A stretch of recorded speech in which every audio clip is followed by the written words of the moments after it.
estos primeros minutitos comentarles que nosotros en este año iniciamos la red de Palio Perinatal Crece, que fue hace un par de años que veníamos como incursionando en esto, y el año pasado a estas alturas, cuando fue también el mes de los cuidados paliativos, dimos andamiento a esta red y hoy por hoy tenemos algunos seguidores y seguimos avanzando.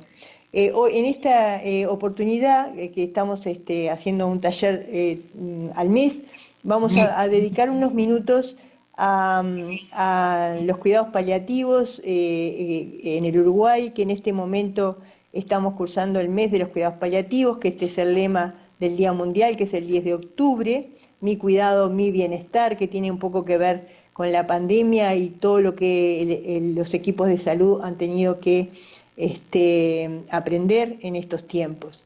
Quiero empezar agradeciendo, ya que vamos a darnos el lujo de compartir con ustedes los 10 años que llevamos en esto de los cuidados paliativos perinatales y neonatales. Este fue el primer equipo, esta es una presentación que aún está en internet, y que bueno, fue el equipo que nos permitió seguir adelante en su momento, y que bueno, en el camino fueron quedando replicadores. Entonces, breve, ¿qué son los cuidados paliativos perinatales? Simplemente refrescar que no son solo para el final de la vida, que no aceleran la muerte, y que, disculpen algunos errores porque puse en otra computadora y se me descompaginó algo, pero tampoco es una orden de reanimar. Entonces, la definición que nosotros hemos adoptado de los cuidados paliativos perinatales son un enfoque biopsicosocial y espiritual para sostener y mejorar la calidad de vida de pacientes y familias que enfrentan a los problemas asociados a las enfermedades limitantes y amenazantes para la vida, que se inicia en el contexto de la etapa perinatal. Si recuerdan, la OMS define desde las 22 semanas hasta los 7 días posparto como un periodo perinatal, lo cual eso ya en el mundo no se respeta como tal, y algunos autores incluso lo extienden hasta el año, y por suerte, gracias al diagnóstico perinatal, cada vez estamos interviniendo más precozmente. Así que es en un sentido amplio que lo definimos, y aun cuando a veces la enfermedad o la muerte se ocurra en otro periodo de la vida. Los cuidados paliativos ya están incluidos dentro del derecho a la salud, como en la ley, lo dice la ley 18.335 de derechos y obligaciones de los usuarios. El quinto Congreso de Medicina Perinatal definió que el recién nacido es una persona con sus derechos específicos que no puede reclamar ni exigir por razones de inmadurez física y mental. Esto entonces establece a la sociedad un conjunto de obligaciones y responsabilidades. Obligaciones centradas en valores, en preservar la dignidad de la persona, en primer lugar, respetar y aceptar la muerte como un hecho natural, porque cuando no lo hacemos podemos llegar a hacer mucho daño, garantizar que nadie muera con dolor o en soledad. Y por supuesto, el respeto a los fines de las medicinas, que este periodo de la vida no escapa a la exigencia de la prevención de las enfermedades, al alivio del dolor y del sufrimiento, a la atención y curación de los que se pueden curar, pero al cuidado de los que no se pueden curar, y evitar la muerte prematura, pero en caso que es inevitable, la búsqueda de una muerte tranquila. Entonces queríamos contarles brevemente algunas cosas que fuimos aprendiendo en el camino, porque no quisimos traer números y cosas a esta hora del día, es un poco cansador, y sí transmitir con ustedes, antes de los agradecimientos, un par de cosas que fuimos aprendiendo. Por supuesto que una de las cosas el primer paso fue ir con un modelo a prueba de mitos, ¿no? Porque lo primero que se nos decía era, bueno, ustedes no tienen que cambiarle el nombre, nos llamaban cuando se moría alguien, bueno, en fin, fuimos derribando mitos a lo largo de del camino. También fuimos aprendiendo de que no podíamos ser, por lo menos en una maternidad tan grande como esta, un modelo cerrado, sino que tuvimos que ir abriéndonos y compartiendo absolutamente todo y haciendo de los demás parte del equipo. Fuimos aprendiendo un modelo a la familia, que es un modelo que fuimos aprendiendo que la familia era el centro, que no había recién nacido ni feto sin familia, que esa familia era como era y había que nosotros estar preparados para ayudarlos a afrontar la situación que les tocaba, tan difícil. Por otro lado, fuimos aprendiendo que teníamos que intervenir cada vez más precozmente. El hecho de que el diagnóstico prenatal ha avanzado mucho nos lleva a que la relación de la mamá con su feto es muy precoz, la idealización de su hijo, o sea, aquello que antes ocurría al final del embarazo, ahora se da antes, el diagnóstico de un bebé con dificultades para la vida extrauterina también conlleva un duelo. Y bueno, en ese sentido tuvimos que ir aprendiendo todo eso y por suerte trabajando en equipo con la gente del equipo prenatal. Y un modelo al artesano, le digo yo, porque si bien tuvimos que capacitarnos, aprender de que teníamos que capacitarnos para esto, también tuvimos que aprender que no todo lo que leíamos se podía aplicar a todos los casos y que teníamos que saber usar bien los conocimientos. Tuvimos que intervenir en la toma de decisiones y aprender que hay tiempos para la familia, que hay tiempos para el equipo, que hay tiempos para el recién nacido. Y en la gestión de estos tiempos fue una de las cosas más importantes que aprendimos.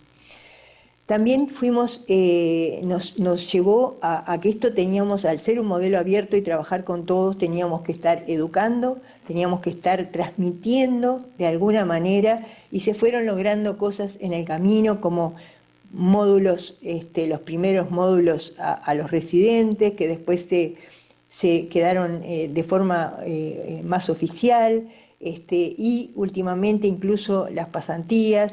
Tuvimos pasantías de psicólogos, de psicomotricistas, de musicoterapia, pero sobre todo apostamos a los residentes y ojalá que también podamos llegar a los residentes de obstetricia.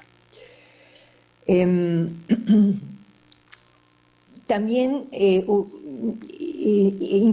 incursamos en un modelo investigador. Nuestra investigación siempre apuntó a cómo podíamos enseñar esto. O sea, hicimos un estudio de necesidades de la familia, buscando de las preguntas que hacíamos, cuáles podíamos transmitir a los demás para tener y identificar las necesidades de la familia. Hicimos una guía de razonamiento que recibió un premio en el Congreso de la Asociación Latinoamericana en Chile. Y el último que hemos venido presentando, digo, aparte de otros, de trabajar con algún trabajo con Mercedes, Bernaday, etcétera, etcétera, de la devolución de las necropsias, es el último trabajo que estamos presentando, también con una mirada hacia cómo podemos enseñar esto que estamos haciendo y aprendiendo. El modelo Internet nos llevó a tener que capacitarnos en muchos temas y buscar mucha bibliografía que por suerte hoy está al alcance de todos, y de cómo acercar a los papás, porque además los papás usan el doctor Google y tuvimos que aprender de esto también. Y por último, perdón, acá me quedó el modelo educativo, en realidad es el modelo cuidador, o sea, el cuidado del equipo. El cuidado del equipo fue algo de lo que fuimos aprendiendo que es muy estresante el trabajo que se hace en una maternidad y que se resiente, se hace falta el cuidado del equipo, y cuidados paliativos tiene mucho para aportar en ese sentido.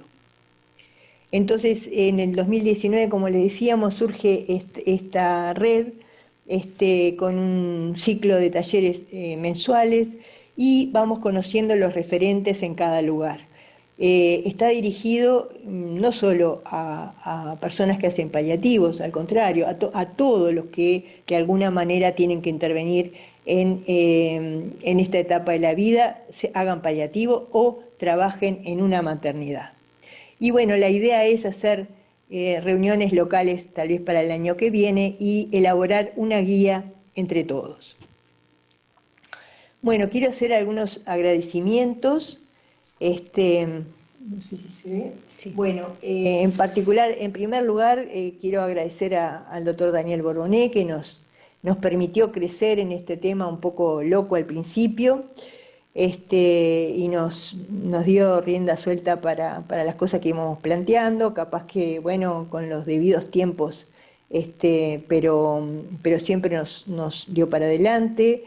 Quiero agradecer a la licenciada en enfermería Soledad Núñez, un referente de toda la enfermería, y a través de ella quiero agradecer enormemente a toda la enfermería del Departamento de Neonatología y de la Maternidad. Por supuesto que a la doctora Mercedes Bernadá por ser una inspiradora y pionera en estos temas. Queremos agradecer a la doctora Adriana Lavalle, en estos momentos es la directora del Plan Nacional de los Cuidados Paliativos, que siempre nos apoyó en todo emprendimiento. Obviamente no dejamos de agradecer a la doctora Mara Castro, directora del Hospital de la Mujer, y al doctor Brioso, y a través de él agradecer a todos los obstetras que nos han permitido trabajar, nos han abierto las puertas. Y a mi compañera de fórmula, la doctora Adriana Bucarato. Bueno, no sé, yo sé que hay algunos conectados que tal vez tengan que irse, no sé si quieren hacer algún comentario y en este momento los escuchamos. Rita, si me permitís, no voy a hablar de cuidados paliativos y más teniendo a Mercedes en esta reunión, porque sería algo que no tendría perdón de Dios. Hemos aprendido mucho de paliativo de Mercedes, de todo su equipo, y obviamente en estos años, Rita, si hay alguien que tiene que estar agradecido, somos nosotros, por todo el trabajo que tú y todo tu equipo, Adriana, Giselle, las nurses, psicólogos, asistentes sociales, han hecho de una manera impresionante. O sea que si hay que agradecer somos nosotros al esfuerzo que ustedes están haciendo, que son las 24 horas del día. Y doy fe que es así, doy fe.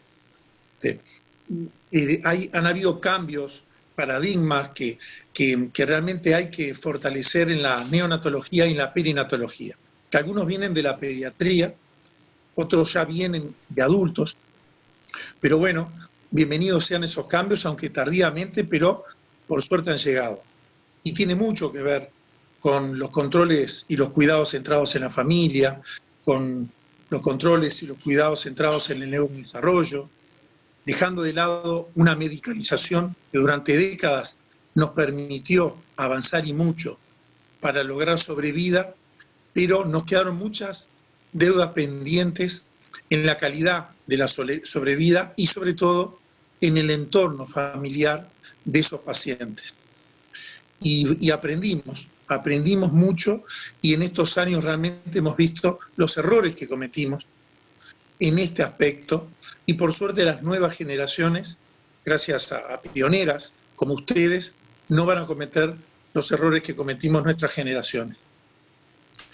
Y en lo que tiene que ver con la parte neonatal y prenatal, tú lo dijiste bien claro, el trabajo con los obstetras, obviamente parteras, enfermeras, nurses, muchas disciplinas, apoyados con asistente social, salud mental, tiene y mucho que ver porque los diagnósticos han mejorado desde el punto de vista obstétrico prenatal y permiten al equipo de salud y a la familia posicionarse de diferentes maneras según el diagnóstico. En nuestro servicio, y lo digo cada vez que puedo, el Hospital Peñarrosell es un hospital universitario, y lo es. Será de ACE, pero es un hospital universitario, y esto que estamos hablando es un ejemplo. Y de aquí, así como sale del hospital pediátrico, sale también del nuestro, a muchos lugares de Montevideo y del interior del país. Y por suerte es así. En muchos de tus talleres, Rita, hemos visto muchas colegas de enfermería, NERS, médicos, neonatólogos que vienen de muchos ámbitos públicos y privados a incursionar justamente en cuidados paliativos. Por lo tanto, y simplemente agradecerte a ti, Adriana, a todo el equipo, que realmente hacen un trabajo extraordinario. Lo que nosotros aprendemos, y lo digo honestamente, Rita, lo que nosotros aprendemos con ustedes no tiene precio y no se lee en los libros, porque ustedes están permanentemente. Cuando uno no los ve, están allí, hablando con un familiar, hablando con la madre que perdió a su hijo, yendo a anatomía patológica, hablando con los obstetras. Y como tú bien lo dijiste, Rita, los pioneros siempre tienen que pagar sus costos. Y obviamente que tú los pagaste, como me imagino lo habrá pagado cada especialidad cuando se inicia. Bienvenido sea eso, porque nos permite crecer a todos. Yo simplemente por último desearle una muy buena jornada, que estoy seguro va a ser, y reiterar mi agradecimiento, desde la pediatría a Mercedes, que la supe ver batallar y sola, con muy pocas herramientas en su momento, y lo logró. Y a ti, Rita, bueno, todo el apoyo que nosotros podamos dar y agradecerte. Gracias, Daniel. Bueno, no sé si alguien más quiere hacer algún comentario. Mercedes, capaz. Sí, a mí me gustaría, si puedo, porque entre escucharte a ti, Rita, y escuchar ahora a Daniel, la verdad que estoy muy emocionada. Emocionada primero por, bueno, tener un equipo compañero que también celebra la primera década, y como sabemos en el desarrollo de un niño, bueno, llegar a los 10 años es comenzar la adolescencia, comenzar otra etapa de la vida. Y bueno, nuestros equipos, nuestros primeros equipos, está por ahí Gabriela Migliónico de Paysandú, que también estarían ellos celebrando también los 10 años. De verdad es un orgullo haber podido iniciar juntas este camino y bueno, y tenerte como compañera, Rita, como socia bueno, en estos inicios que, como decía Daniel, obviamente que fueron difíciles, pero realmente que es muy gratificante estar en el día de hoy en donde estamos. Mis más sinceras felicitaciones bueno, por haber desarrollado este componente de los cuidados paliativos, que si incluir los cuidados paliativos en la pediatría es difícil, incluirlos en un ámbito como es la ginecología, la obstetricia, ¿verdad? Y bueno, y la neonatología, donde hay toda una lógica, donde estamos preparados y enseñados para salvar la vida, sea a costo de que sea. Creo que el haber podido introducir esta perspectiva de los cuidados paliativos, que también apoyan el camino de salvar la vida en la mayor parte de las veces posibles, pero cuando eso no es posible, lamentablemente, igualmente, ayudar a estos niños, que son personas, como tú lo dijiste, y a estas familias, a transitar ese corto o largo camino de la forma más digna y más confortable. Así que mis felicitaciones, decir públicamente que, como ya lo hablamos con Rita, en este mes de octubre, que se celebra el Día Internacional de los Cuidados Paliativos, estamos también muy contentos de haber tenido recientemente la noticia de que el Consejo Directivo Central de la Universidad, después de más de 2 años y medio, acaba de aprobar la Diplomatura Interdisciplinaria de Cuidados Paliativos Pediátricos, que esperemos pueda comenzar el próximo año, y donde obviamente que los cuidados paliativos perinatales van a ser un módulo por donde esos futuros diplomados van a pasar, y vamos a contar con Rita y el equipo de perinatología para brindar la asistencia en ese componente de la atención paliativa a los niños a lo largo de toda la trayectoria de la vida, ¿verdad? Así que, bueno, este es un anuncio que nos llena de alegría porque también fue un largo camino, pero estamos seguros y muy ilusionados de, bueno, de esta forma poder contribuir y poder dejar como legado, profesionalizar la formación que personas como Rita, Gabriela y entre otros, y yo hicimos en forma voluntaria, errática y buscando los lugares donde teníamos para formarnos en el país, en la región o en otras partes del mundo. Bueno, el poder dejar como legados, ya que estamos poniéndonos grandes, que en el futuro cercano los profesionales de la pediatría puedan tener la posibilidad de tener cursos de especialidad bueno, en esta materia.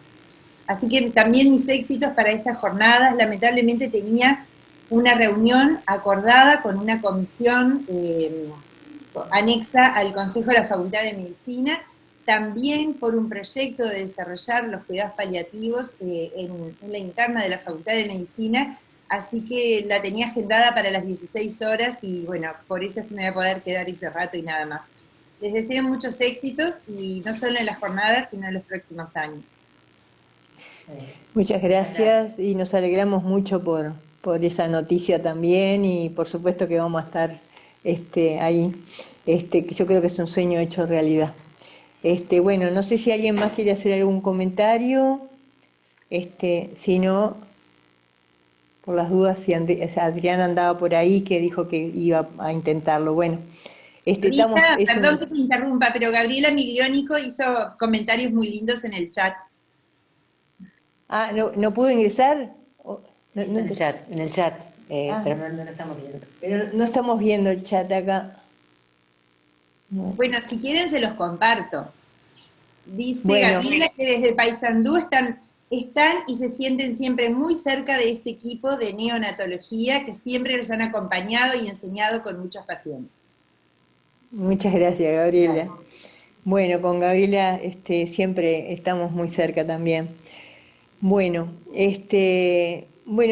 ahora vamos a seguir con el taller que normalmente hacemos, así que bueno, liberamos a los invitados que no se puedan quedar vamos a dar comienzo a un tema que nos toca trabajar en conjunto, que es la atención paliativa en la recepción, que es un tema que constantemente genera dudas, a pesar de lo mucho que conversamos y el protocolo que hemos hecho, pero bueno, vamos a adentrarnos. Yo les pido que cada uno piense en su maternidad, ¿verdad? En lo que cada uno pueda, ir refiriendo lo que vamos hablando a su maternidad, ¿verdad? A su lugar de trabajo. Hola, Fernando. No me ve. Vamos a estar tratando de hablar algunos temas, pero me gustaría que cada uno piense en su lugar, qué puede hacer de todo esto, o qué hace o qué no se hace. En primer lugar, me gustaría que pensaran en algún caso que les haya impactado, ¿verdad? Que recuerden en ese momento las emociones que tuvieron, hagan una pausa, piensen, identifiquen qué dudas tuvieron en su momento, qué respuestas dieron a esas dudas que les surgieron y, si es posible, de ese caso que les impactó, qué es lo que se llevan puesto. Si es posible decir que es un caso cerrado o aún hoy deja como huella y dudas. Bueno, dicho esto, vamos a empezar con esta guía que proponemos, que obviamente acá no está en formato protocolo, pero vamos a ir conversando de los temas principales. La atención paliativa en periparto es la atención que tiene que dar continuidad a lo que pasa antes y a lo que pasa después. No podemos hacer que lo que pasa en una sala de nacer o en un bloque quirúrgico no tiene un antes y un después. Entonces, esta atención apuesta a un poco la continuidad y que todos hablemos un poco el mismo idioma.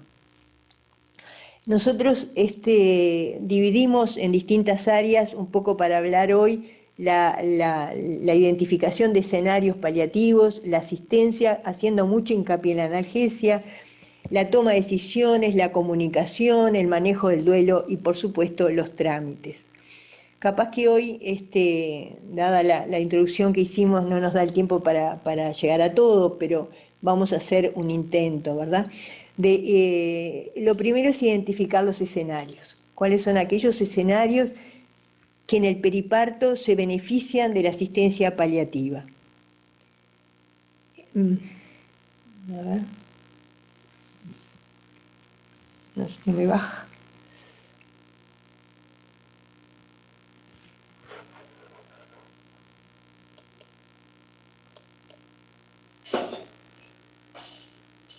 Sí. Bueno, ¿cómo identificamos los escenarios que podrían ser pasibles de cuidados paliativos? Están los clásicos. Cuando los cuidados paliativos perinatales comenzaron, estaban aquellos escenarios clásicos, ¿verdad? El prematuro en la periviabilidad, el hipóxico isquémico severo y el recién nacido con malformaciones graves. Entonces, hay herramientas que nosotros acercamos, justamente en la guía de razonamiento que propusimos, hay una pregunta que nosotros adaptamos de una pregunta que está en la guía NECPAL, que pedimos autorización para adaptarla a nuestra guía, y nos ha dado resultados, sobre todo cuando enseñamos a pregrados, que hemos tenido alguna oportunidad de intervenir en optativas. Cuando uno le pregunta, me sorprendería que este feto recién nacido falleciera o enfermara gravemente en el periparto, digamos, lo que antes con la historia clínica no llegaban a identificar si era pasible de cuidados paliativos, con esta pregunta se ponían frente a la escena de que sí eran pasibles. O sea, lo podían discernir mucho más rápidamente. La Organización Mundial de la Salud ya agrega a la clasificación que publicara Himmelstein de enfermedades que amenazan la vida, agrega ya otros 2 capítulos que nos implica a nosotros. Tenemos por un lado los niños con condiciones agudas que amenazan la vida, con recuperación posible o no posible, niños con condiciones crónicas que amenazan la vida y pueden curarse o controlarse por largo periodo, pero también pueden morir, niños con condiciones progresivas que amenazan la vida para las que no hay tratamiento curativo, ¿verdad? Niños con condiciones neurológicas, como son las encefalopatías, severas no progresivas, pero que pueden causar gran deterioro y muerte. Agrega a estos 4 escenarios los neonatos que son prematuros severos o tienen malformaciones congénitas severas, y los miembros de una familia de un feto o un niño que murió en forma inesperada.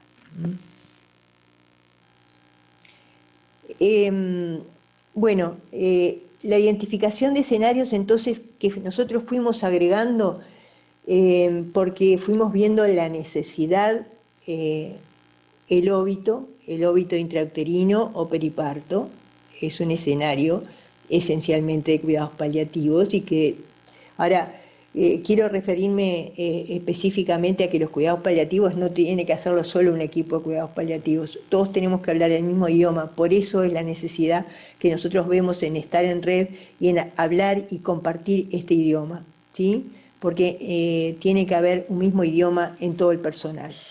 Entonces, el recién nacido con malformaciones graves, el recién nacido en la periviabilidad, el síndrome hipóxico isquémico severo, las interrupciones por feto con enfermedades que amenazan la vida, o como se les dice, incompatible con la vida extrauterina. Pero también fuimos viendo aquellos neonatos que nacen y no responden a los tratamientos convencionales, y también fuimos incluyendo la enfermedad materna grave dependiente o no dependiente del embarazo con riesgo para el binomio. Entonces, identificados los escenarios que se benefician de asistencia paliativa, ¿verdad? La idea es incluir a la familia, de hacer una asistencia adaptada a ese escenario y dar continuidad, ¿sí? Y fortalecer, por sobre todas las cosas, las herramientas que todo el personal ya trae consigo, pero que a veces la situación de impacto de estas situaciones, si no se está preparado, puede hacer que no surjan de forma, digamos, natural. Entonces, la asistencia paliativa la dividimos en preparto, intraparto y posparto. Entonces vamos a tener que abrir en el preparto un abanico, ¿verdad? Porque el identificar problemas, y Fernando que está por ahí no me deja mentir, el identificar los problemas en el preparto no es fácil, tenemos que manejarnos con diagnósticos, con grados de certeza de diagnósticos y pronósticos, y esto hace un abanico. A veces un mismo diagnóstico nos puede poner enfrente a diferentes escenarios, y tenemos que estar, a veces no podemos llegar al parto con un diagnóstico tan certero, ni con un pronóstico tan certero, y tenemos que abrir el abanico de posibilidades que nos puedan pasar cuando va a nacer el niño. Entonces estos son los que llamamos problemas. ¿Qué problemas vamos a tener que atender? ¿Qué problemas físicos, qué problemas de la salud del bebé y de la mamá vamos a tener que atender en ese momento? Y a veces tenemos mucha incertidumbre. Identificando necesidades, ¿verdad? En la etapa de preparto, la familia o la madre tiene necesidad de saber la situación, si no la supo antes, entonces partir de cuánto comprende, de cuáles son sus preocupaciones y miedo, que a veces una de las cosas que más aprendimos es no tratar de preguntar lo que nosotros queremos responder, sino tratar de conocer realmente las preocupaciones de la familia y los miedos que a veces no son los que nosotros tenemos en la cabeza. Poner en común esos posibles escenarios. Claro que esto lleva un tiempo y necesita, ojalá, como muchas veces estamos interviniendo desde que se hace el diagnóstico hasta el momento del parto, transcurre un buen tiempo y nos da tiempo para elaborar un vínculo, porque obviamente para poner en común estos escenarios, que hay un antes y después para la familia, es bueno tener un vínculo previamente. Y así también este proceso nos permite ir conociendo cuáles son sus deseos, y hablarlo de antemano. Por ejemplo, en los casos típicamente paliativos, poner, digamos, en conocimiento de las cosas que ellos pueden pedir a la hora de nacer el bebé.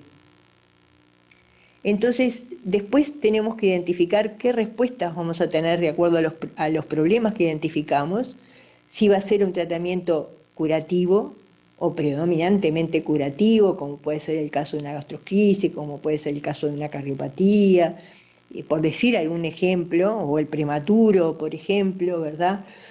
Pero también hay otros escenarios que nos ponen ante un tratamiento altamente paliativo o exclusivamente paliativo, como puede ser el óbito, como puede ser el acraño, que son claramente de tratamiento paliativo. Entonces será muy importante saber cómo se llegó hasta ahí y en conjunto con el equipo de cuidados paliativos, conociendo y habiendo planificado, si es posible, respetando los deseos de la familia.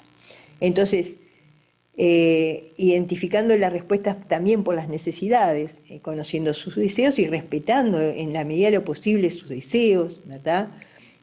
Habiendo hablado con ellos cuáles se pueden cumplir y cuáles no, anticipar aquellas situaciones que ellos tienen que dar su consentimiento, como la necropsia y otras cosas, y otros estudios, y en la medida de respetar lo acordado previamente, pero también volver a preguntar, porque hay situaciones que pueden cambiar. Una mamá que no quería saber de la autopsia, ahora sí lo quiere, etc. Hay muchas cosas, no quería verlo cuando se le preguntó antes, pero sí ahora en el momento, y esas cosas tenemos que estar dispuestos a esta dinámica.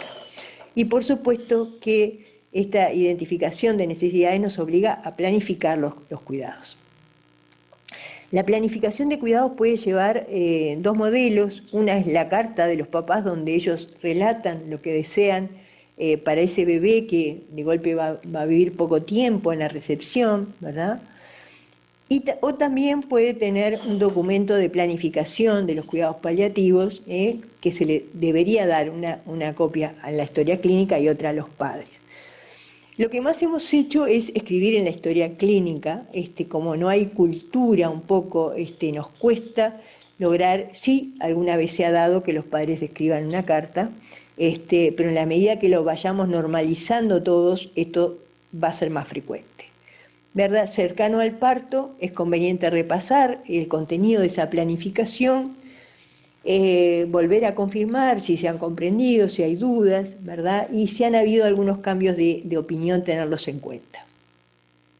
Entonces, esta es digamos, un modelo de las cosas que podría decir los papás cuando están esperando un bebé pasible de cuidados paliativos, ¿verdad? El ser acompañado, el que le permitan la compañía de su familia, que le respeten la intimidad, que lo dejen tener en brazos todo el tiempo que viva, bueno, que no sufra, que se le haga analgesia al bebé, que se lo pueda vestir, que puedan generar recuerdos con huellas, fotos, ecografías, etcétera, ¿verdad? Y todo eso es muy importante. O sea, a veces en la etapa previa le decimos la importancia que tiene y por qué, ¿verdad? Que eso va a incidir claramente en su duelo, y a veces no podemos lograr una carta de deseo a los padres, pero sí que ellos lo hablen entre ellos o con alguna persona de su confianza y lo puedan discutir para llegar a ese momento de mejor manera.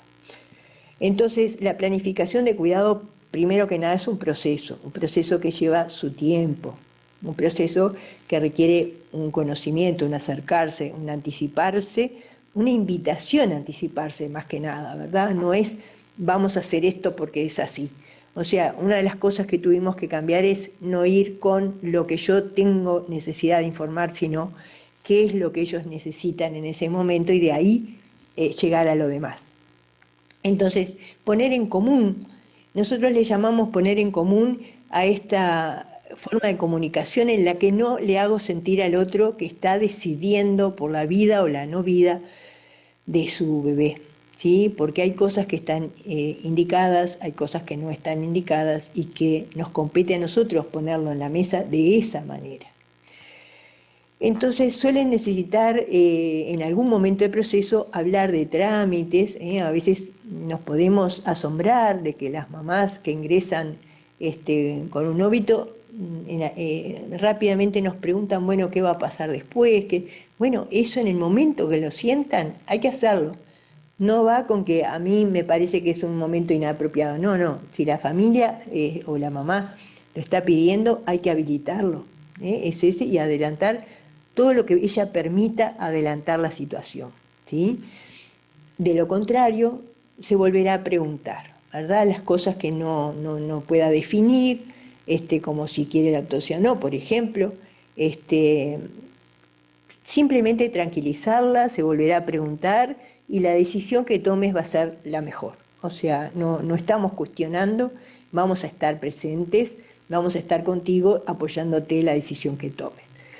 Y en este proceso debemos aclarar las dudas que la familia tenga, ¿verdad? Entendiendo por familia a la embarazada y las personas que ella considere o traiga como al escenario como importantes. Y si existieran dudas, siempre una cosa que hemos visto, el manejo de la esperanza. El manejo de la esperanza no es algo que podamos aniquilar, ¿sí? Sino que tenemos que saber trabajar con ella, ¿verdad? Porque a veces nos dicen, no, mirá, no entiende porque piensa que puede pasar. Y digo, en realidad es la forma que encontró para soportar, para sobrevivir a esto. Y entonces hay que saber manejar. Y una de las cosas que nosotros podemos tranquilizar diciendo, bueno, cuando tiene mucho deseo de que no sea así, de que cuando nazca sea totalmente otra la situación, decimos, bueno, no te preocupes, que el equipo va a estar ahí para evaluar, si es necesario otro tipo de conducta, se va a hacer. O sea, bajar un poco las revoluciones y no ponernos, no, esto no va a ser así, va a ser de esta manera. Entonces es importante. Bueno, dada esta modalidad Zoom no tenemos mucha oportunidad de intercambiar, pero sí, por lo menos pensemos y cada uno se anota las dudas, después en algún momento capaz que pide el audio y podemos intercambiar opiniones. Por ejemplo, esta situación de una mamá de óbito en preparto, ¿no? Que, digamos, es bastante frecuente. Avisan que ingresa de ecografía. Es muy común que de ecografía nos avisen, mirá, va a ingresar una señora porque, por ejemplo, María, de 28 años, óbito, ¿verdad? 30 semanas de embarazo. Este hecho recién se diagnosticó, la señora ingresa. La señora llora permanentemente, siente gran cefalea, no puede entender lo que está pasando, su pareja la culpa por todo. Acá vemos, identifiquemos cuáles son los problemas a atender y qué necesidades hay. Obviamente que en esta situación no nos van a escuchar, no nos vamos a poder, o sea, ¿alguien habló? No. Entonces vamos a tener que calmar a esa señora de alguna manera, por lo menos su cefalea, mostrar atención a su estado físico, tratar de desculpabilizarla, que es una tarea que nosotros desde el primer momento lo tenemos en mente, porque cuesta mucho que una mujer se saque la culpa de encima en estas situaciones. En el duelo perinatal es muy marcada la culpa, y más cuando hay un familiar que no está, digamos, le hace aumentar la culpa. Entonces, estos son unas situaciones bastante común, en la cual tenemos que identificar qué respuesta vamos a tener a esto, sin no enojarnos con el Señor, que la culpa, sino tratar de buscar una escucha de parte de ella y sobre todo a veces escucharla, si quiere hablar, escucharla y a partir de ahí buscar las soluciones o el mecanismo de afrontación que puede tener esta mamá. Y la pregunta que nos hacíamos es cuándo contactaría el cuidado paliativo, si es que no lo hubo previamente, que esto es un hecho que no, porque la señora venía controlándose normalmente y se diagnostica un óbito. Yo creo que lo antes posible, desde el momento del diagnóstico, es lo ideal. Incluso en otros lados estarían recomendando para dar la noticia también. Entonces, en el intraparto, vamos a tratar de dar continuidad a todo esto, pero vamos a hacer hincapié en un par de cosas. El equipo neonatal tiene que estar presente en todos los casos, escenarios pasibles de cuidados paliativos, sería nuestro deseo. Pero al menos, como lo indican las guías internacionales, por encima de las 23 semanas en adelante, que consideran que empezaría la viabilidad del feto, por encima de las 22 semanas, o un peso estimado mayor a 500 gramos. Aunque sea un óbito, el equipo neonatal tiene que estar presente. Y siempre que el equipo obstétrico lo solicite, ni que hablar la familia, o cuando el equipo de cuidados paliativos por algún motivo necesite su presencia. Es muy bueno complementarse porque mientras el equipo obstétrico del golpe tiene que trabajar, el equipo neonatal puede estar atendiendo y haciendo mucho por toda esta parte de contención de la familia. Entonces, en intraparto vamos a buscar un ambiente tranquilo, una embarazada que va a estar acompañada por quien ella desee, ¿verdad? Respetando en todo momento privacidad, una atención plena al trabajo de parto.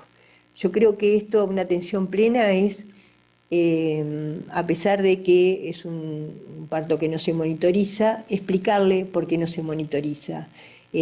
Una dedicación a la atención de la salud materna, que ella se sienta atendida y no abandonada porque tiene un óbito, y eso doy fe de que esto ha cambiado muchísimo en la atención de estos partos, se ha humanizado muchísimo, y creo que tenemos que seguir mejorando esa línea. El ir adelantándose a lo que ocurre baja el nivel de estrés y disminuye los miedos. A veces las mamás lo que necesitan es que le digan lo que va pasando. obviamente que uno va pidiendo permiso, pero a veces no le sale preguntar qué es lo que quiere. Y cuando uno empieza a hablar le dice, bueno, esto es lo que yo necesitaba, porque no se daba cuenta de lo que estaba necesitando. El compromiso es de todo el personal, por eso yo insisto en esta red que tenemos que hacer con todo el personal. Cada intervención, cualquiera, por mínima que sea, debe ser con dedicación y respondiendo a los sentimientos de la familia. La presencia plena, atenta del personal es muy apreciada por las familias y no olvidarán nunca cómo los hicieron sentir. Se requiere un acompañamiento, no olvidemos que está la despedida mientras se está esperando el nacimiento. Entonces, esta mamá de 30 semanas está en trabajo de parto, no soporta las contracciones, se refiere a su bebé como Francisco y pregunta cómo se verá. La pareja está asustada y paralizada. Entonces, otra vez, ¿qué problemas y necesidades tenemos acá? El cómo verá a su bebé en ese momento, ¿es importante contestarle? Yo creo que sí. Yo creo que en la experiencia que nosotros hemos tenido, todo lo que nos habilite, para contarles, tenemos que hacerlo, ¿sí? Ese es el momento adecuado, el que ellos lo pidan. A veces nos queremos adelantar y tenemos que andar pidiendo permiso, y es válido también. Entonces, el intraparto, está bueno que alguien del equipo, siempre hay mucha gente alrededor de un parto, ¿verdad? Y alguien que no está involucrado directamente con la asistencia, pero que dé continuidad a esté como planteando un poco el escenario que está pasando, ¿no? O sea, para que la señora se vaya ubicando de los escenarios que hablamos en cuál estamos parados, cuál estamos viviendo. Eso ayuda. El recién nacido debemos mantener siempre un trato suave, los padres aprecian el trato suave hacia el niño, ¿verdad? Y las maniobras que sean invasivas, que incluso pueden llegar a ser desagradables de ver para la persona que no está en esto, tienen que ser explicadas, se tiene que ir explicando. Entonces, en el posparto, nosotros tenemos estas situaciones, como veníamos diciendo, la del óbito,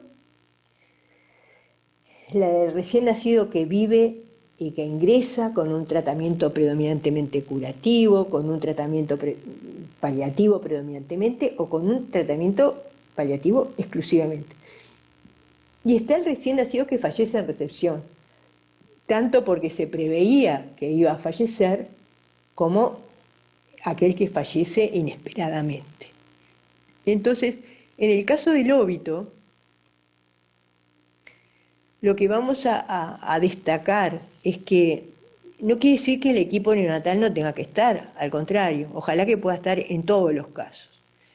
Pero es el obstetra, es cierto que es el equipo del obstetra el que pide la necropsia, pide otros estudios, ¿verdad? Y hace el certificado de óbito, justamente. Pero al equipo que sea, tanto de obstetra como de neonatal, corresponde acompañar y facilitar la despedida. El piel a piel, si desea la madre, por ejemplo. Respetar los deseos que habíamos hablado previamente o conocerlos, ir invitándolos a habilitar. A veces las personas no saben que pueden sacar una foto o que pueden vestirlo. Entonces, si no se habló previamente, tenemos que irlo habilitando, ayudando a ver la visita de otros familiares, tiene otro familiar, quién está en la sala de espera por ustedes, quieren que entre, ¿verdad?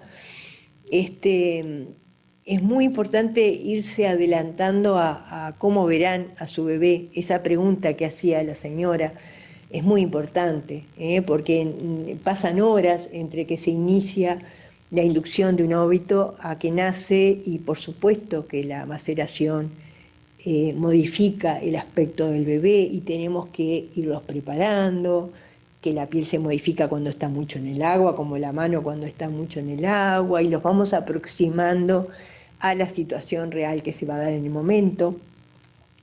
y los cuidados post-mortem, que en este caso corresponden al equipo de obstetricia.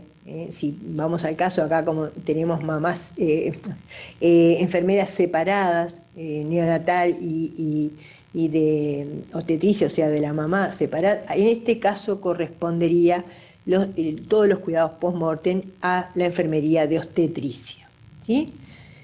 Y asesorar los trámites también corresponde. Ojalá que estos ámbitos se den de forma intrincada, obstetricia y neonatólogos, pero bueno, si en orden compete que el óbito lo atienda, digamos, el equipo de obstetricia, y si el equipo neonatal interviene, porque interviene a pedido de los por ejemplo, obstetras que necesitan ver si el feto tiene malformaciones o no, o quieren que aprecie algo. Bueno, dejar constancia en la historia de la madre las cosas que se pudieron observar, es muy importante. Entonces, esa mamá en el posparto, ¿verdad?, está en la sala de nacer, tuvo al óbito, a su hijo, ¿verdad?, y el equipo propone llevarse rápido el cuerpito y no mostrarle a la mamá, ¿no? Entonces, acá tenemos problemas y necesidades que atender. ¿Qué le diría a la enfermera en ese momento? Usted tiene que decidir, como un poco el líder del equipo, qué hacer, ¿verdad? Es muy importante que no razonemos desde nuestro sufrimiento, lo que a nosotros nos generaría sufrimiento, porque a las mamás suele ser todo lo contrario.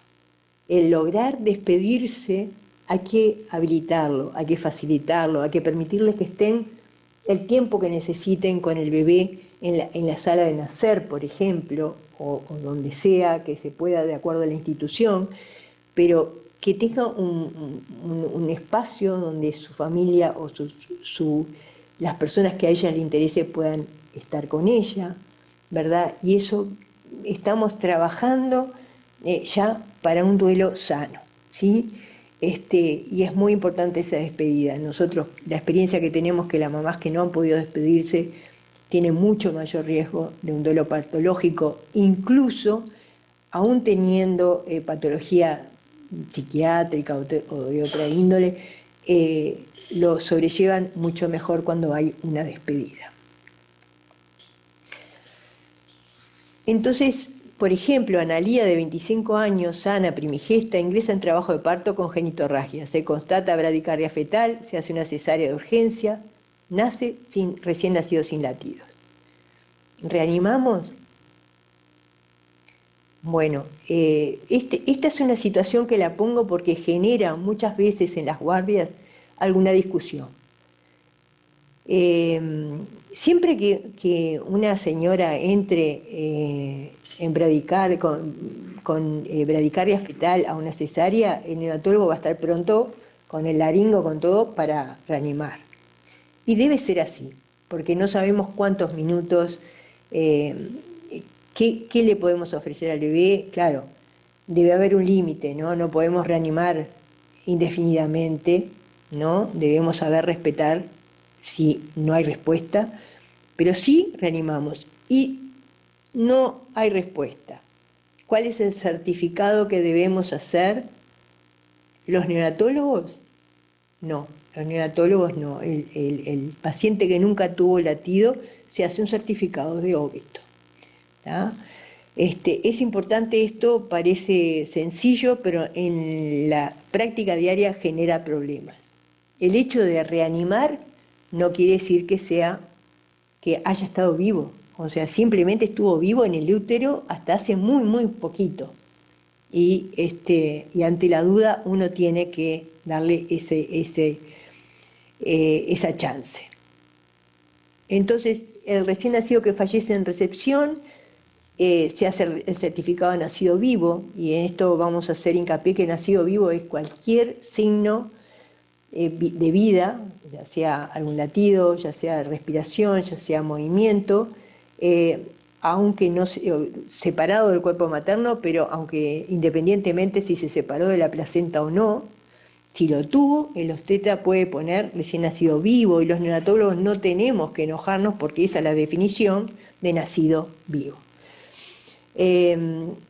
Entonces, el neonatólogo va a hacer el certificado de defunción en este caso. Es muy importante prestar atención al nombre, porque muchas veces el registro no está hecho del recién nacido.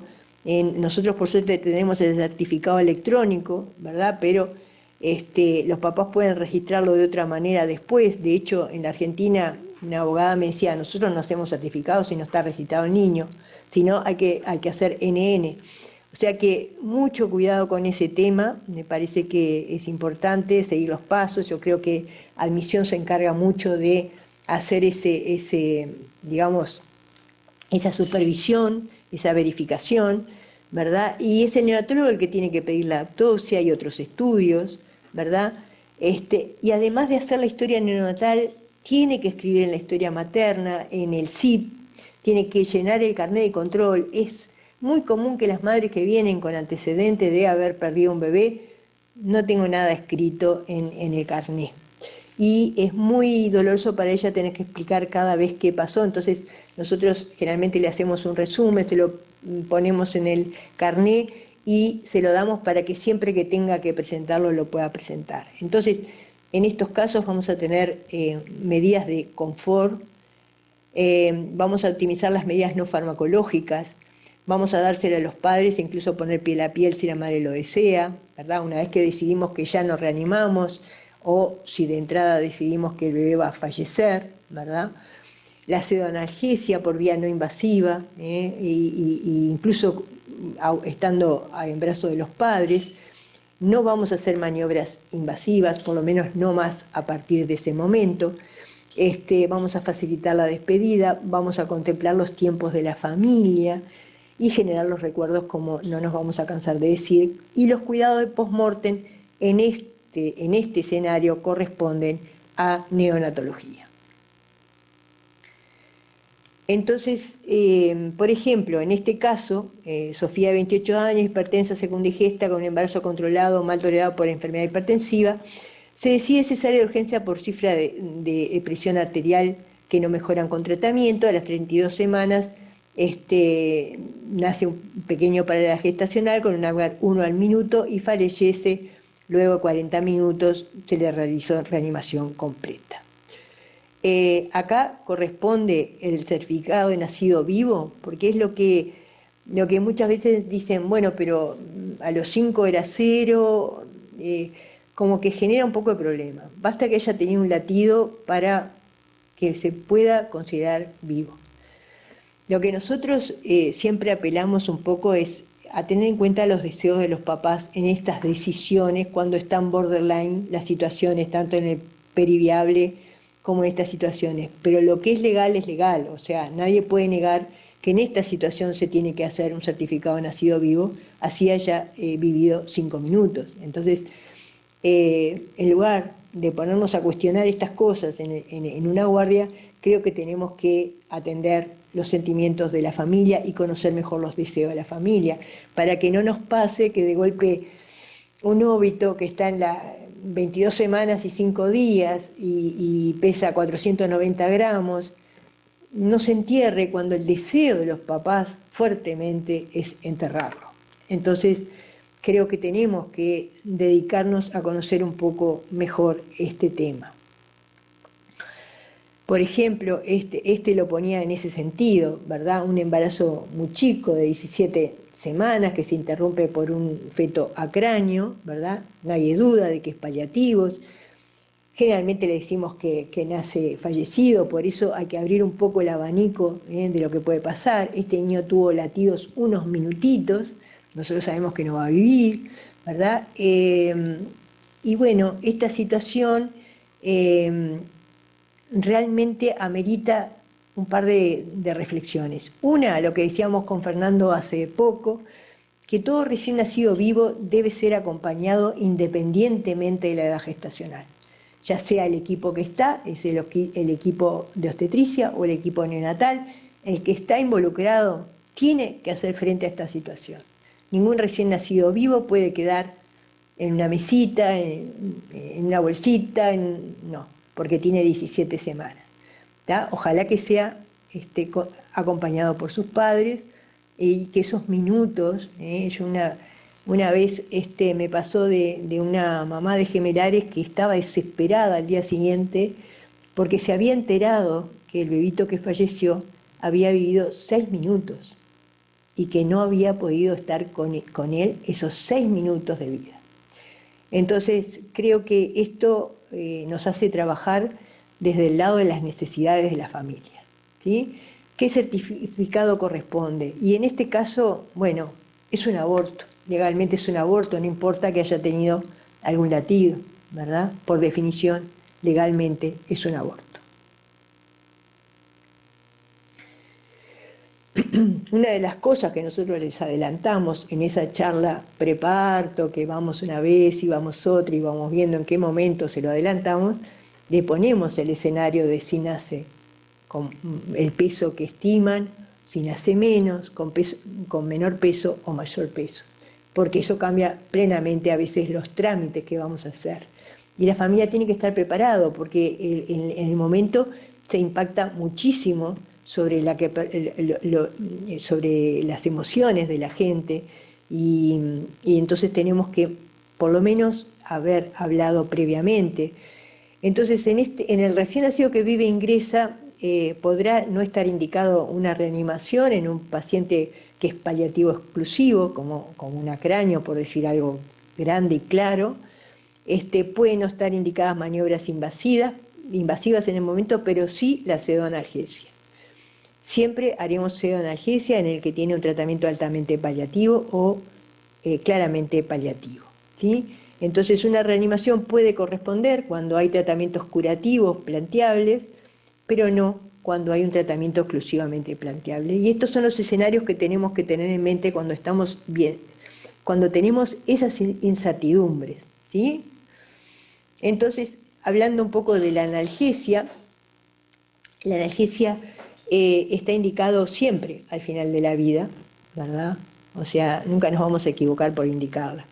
Y no conocemos, a pesar de todas las búsquedas que hemos hecho, no conocemos escalas adaptadas para esta etapa de la vida en los neonatos o fetos. Sí se sabe, Anand es alguien que trabajó muchísimo el dolor en los fetos, incluso los estados norteamericanos, algunos prohíben el aborto por encima de las 20 semanas porque él demostró que los fetos hasta las 20 semanas a partir de las 20 semanas pueden tener dolor, incluso más, porque las vías inhibitorias no están desarrolladas.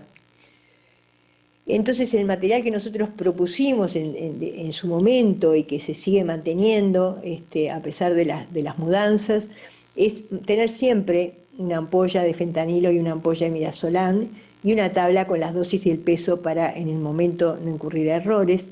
Y reponerlo, la nurse se compromete, la nurse de recepción neonatal se compromete a reponerlo, ¿verdad? Con la receta y el nombre y cédula de la mamá. O sea, por cada vez que se usa se deja una receta. Aprovechamos ahí para dejar el kit para algunos exámenes como el de extracción de muestra de cordón para extracción de ADN, que en nuestro hospital se puede hacer porque el laboratorio puede mantener a menos 80 grados una vez que extrae el ADN. Entonces, la analgesia con estas dosis, y vean ustedes, sobre todo me interesa que observen las vías que usamos. No le ponemos una vía invasiva para hacer esto. Lo hacemos intranasal o sublingual, y lo repetimos cada 30 minutos, hasta 2 horas está descrito, de acuerdo a la situación. ¿Tá? Nosotros tenemos que estar, o sea, la analgesia no va sola. Todo lo que es no farmacológico es importante, el estar con sus padres es importante, y que el equipo esté, ¿sí? Es muy importante que de alguna manera, aunque no esté interviniendo, y que se sepa, si es posible, de antemano lo que vamos a hacer analgesia en ese momento, para que no haya malas interpretaciones de los padres y se sepa lo que estamos haciendo, ¿sí? Que ante la duda es preferible hacerle la analgesia, ¿sí? Si dudamos, ante la duda hacemos analgesia. Entonces esta es la tabla que proponemos para tener junto con la medicación de las dosis. Fíjense que para un neonato de 500 gramos se usa mínima sublingual y no es necesario poner ninguna vía. Bueno, no sé qué hora estamos hasta acá. Vamos a continuar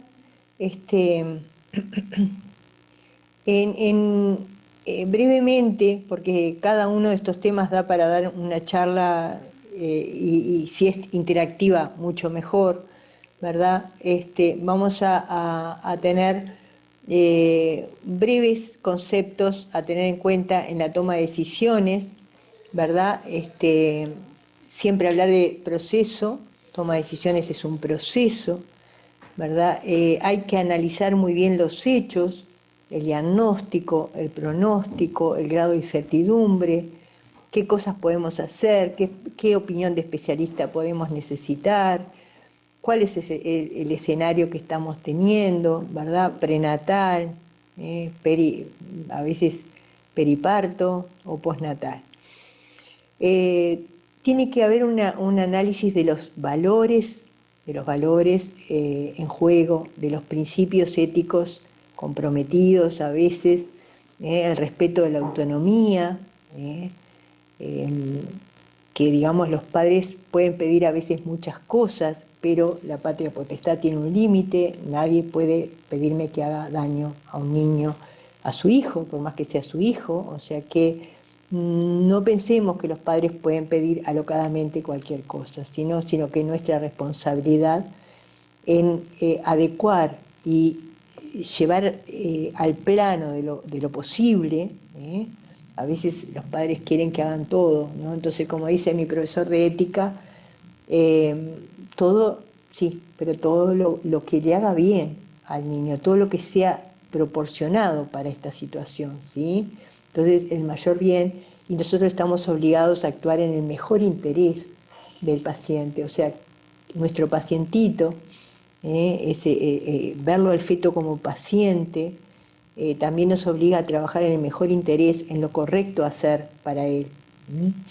Y, por supuesto, no apartarnos de una ética deontológica, cualquiera sea nuestra profesión.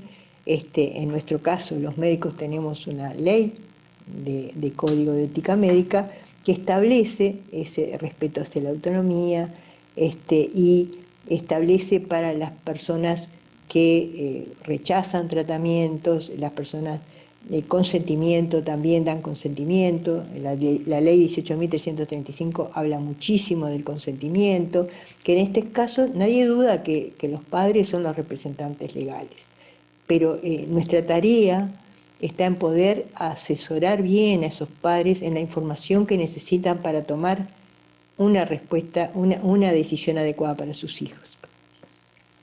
Y por último, valorar todas las acciones posibles. Nadie va a hacer nada ilegal, obviamente, pero sí tenemos que discutir previamente al planteo de tomar decisiones, qué es lo que está indicado, o sea, qué es lo obligado, qué es lo que le ofrece mayor beneficio al bebé, qué es lo que no está indicado, también es obligación nuestra saberlo, qué es lo que está contraindicado, que no por estar en tratamiento paliativo vamos a hacer algo contraindicado. No vamos a hacer tratamientos fútiles, pero tenemos que reconocer qué tratamiento es fútil en esta situación, ¿verdad? Y aquello que ofrece un riesgo desproporcionado, aquello que podría tener eventualmente algún beneficio, pero a costa de riesgos importantes. Esa es una situación que conviene discutir con la familia. Entonces, todo esto conlleva a adquirir herramientas de comunicación. La comunicación es una parte fundamental de todo este proceso.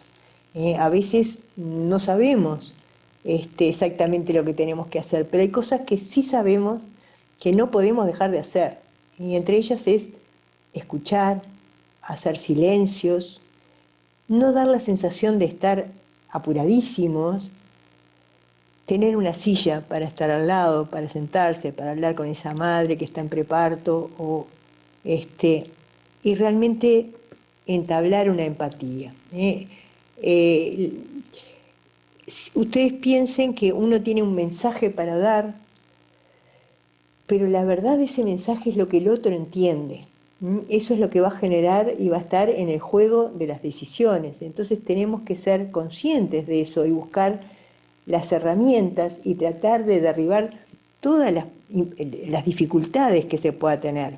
Máxime que ahora no hay un único emisor, es todo un equipo, es todo una institución, que ahí no se ve bien, pero el entorno, o sea, acá tenemos la familia, el feto recién nacido, pero tenemos un entorno que sería, digamos, el que da el mensaje, que es muy complejo, así como la familia hoy en día también es compleja y ya no es más solo la mamá o solo el papá. Entonces tenemos que estar atentos y siempre saber cómo manejarnos con estas noticias, que hay un antes y un después, o sea, esa mala noticia que afecta de forma adversa y grave la visión de futuro de un individuo. O sea, Buchmann era un oncólogo que estableció estas primeras normas y todos los modelos que vienen después están relacionados con este modelo, ¿verdad? Pero a veces lo que nosotros hemos notado, que lo que para nosotros no es una mala noticia, para la mamá o el papá lo es. Entonces seamos cautos cuando tenemos que dar alguna noticia, ¿sí? Entonces el modelo de 6 etapas, preparar el entorno, dónde, cuándo, con quién, cuánto tiempo, o sea, a veces elegir quién va a dar la noticia, quién conoce mejor a la familia, quién mejor aceptado, qué sabe el paciente, en este caso la embarazada, por ejemplo, qué quiere saber. Esto es muy importante porque tenemos que partir de qué quiere saber para llegar a cómo le vamos a decir lo que tenemos para decir, ¿sí? Y no de entrada pensar con lo que tenemos en la cabeza prontos para decir y que muchas veces no la escuchamos porque tenemos fijo lo que vamos a decir.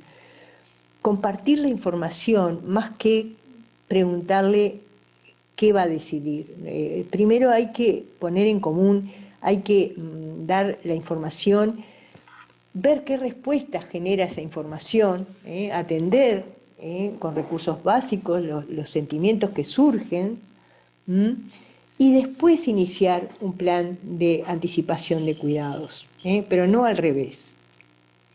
Nosotros siempre preocupados por cómo enseñar estas cosas, elaboramos un cuestionario tipo propuesto para detectar las necesidades de las familias, físicas, emocionales, espirituales, y una de las preguntas que siempre insisto, y también valorar los recursos de afrontamiento, porque esa familia que tiene una familia atrás, que los está apoyando, ya nos da la pauta de que cuando se vayan a casa va a haber alguien que los esté cuidando.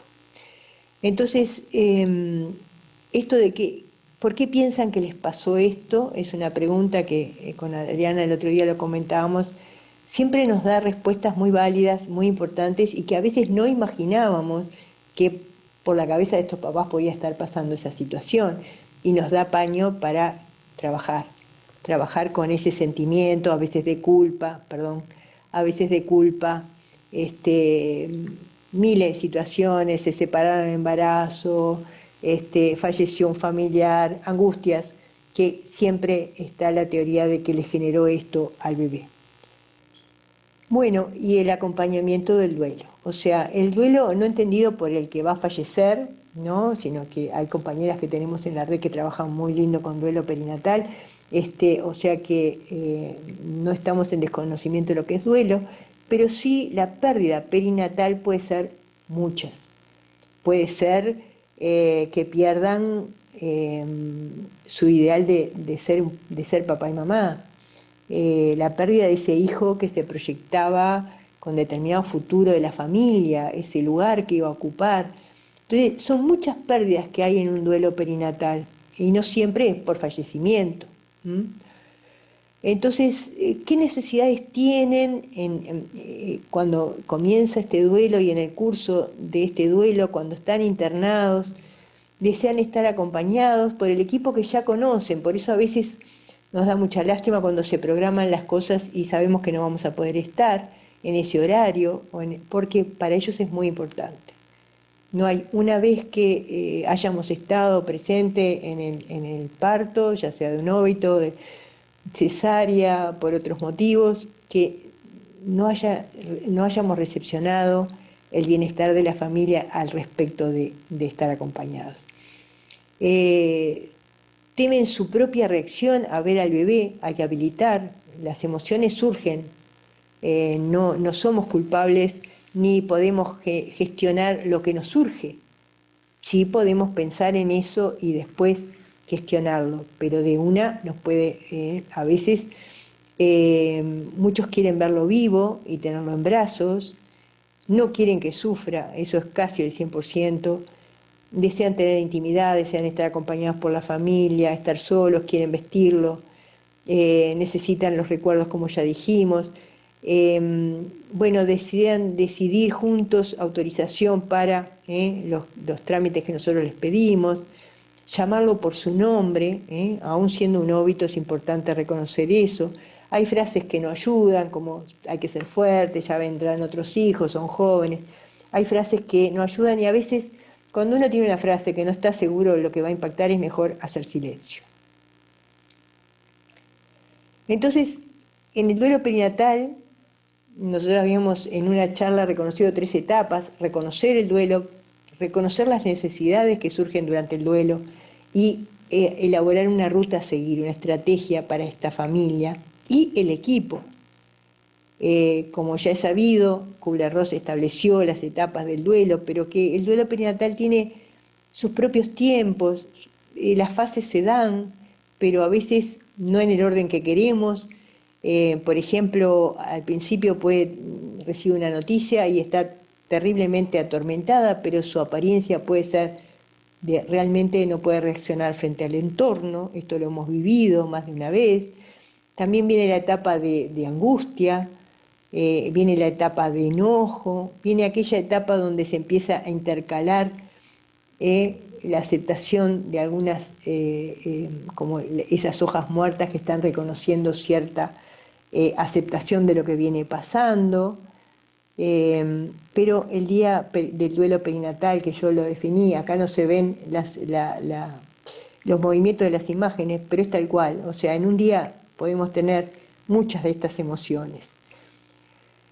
La madre y el padre tienen derecho a ver a su bebé, derecho a despedirse de él, derecho a tener su imagen, derecho a darle un nombre, derecho a llorar a su hijo que no llegó, derecho a llorar el sueño que se rompió, derecho a ser escuchados, derecho a que sus sentimientos sean validados, derecho a ser acompañados por profesionales formados, derecho a que se escuche su voz.